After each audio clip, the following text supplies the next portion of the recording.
সকল বন্ধুদের আন্তরিক অভিনন্দন জানাচ্ছি। আমি আপনাদের সাথে আবার একটু গল্প করতে চলে এলাম। আজ শনিবারের দুপুরবেলা এই সবে আমি কাজ মিটিয়ে রেস্ট করতে এসেছি, তাই ভাবলাম যাই আপনাদের সঙ্গে একটুখানি গল্প করে নিই। গল্প করতে আমার ভীষণ ভালো লাগে আপনাদের সঙ্গে।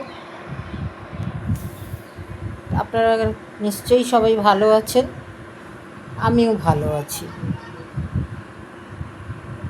এই বিভিন্ন ধরনের গল্প করতে করতে আজকে নিরামিষের দিন, তাই এই ঘরেই আছে পটল। পটল তো কেউ খেতেই চায় না, তবু দেখা যাক কী করা যায়।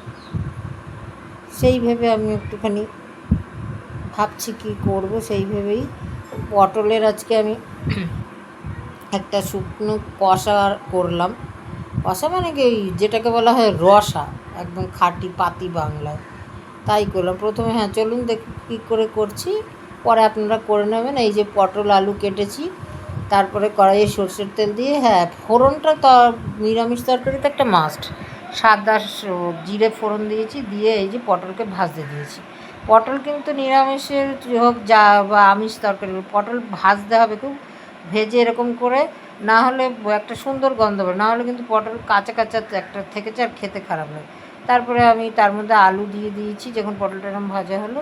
তারপরে একটু আদা গ্রেট করে দিয়েছি, আর টমেটো আর কাঁচা লঙ্কা দিয়ে ভেজেছি। ভেজে টমেটো আদা যখন গন্ধটা চলে গেল, কাঁচা গন্ধ, তখন আমি রোজের মশলা হিসাবে জিরের গুঁড়ো, ধনের গুঁড়ো, একটু ঝাল করেছি বলে বেশি ঝাল লঙ্কার গুঁড়ো, কাঁচা লঙ্কা দিয়েছি। দিয়ে আমি আর একটু কষে, ঠিক যখন এরকম টেক্সচারটা হবে, তখন আমরা ঝোল তরকারিটা খুব কম খাই, আপনারা যেরকম হিসাবে নামের, এর মধ্যে ঘিও দেওয়া যায়, দিয়ে গরম মশলা দিয়ে নামিয়ে গরম গরম পরিবেশন করুন। ভাতে, রুটিতে, পরোটায়ও ভালো লাগবে, করে খেয়ে জানাবেন।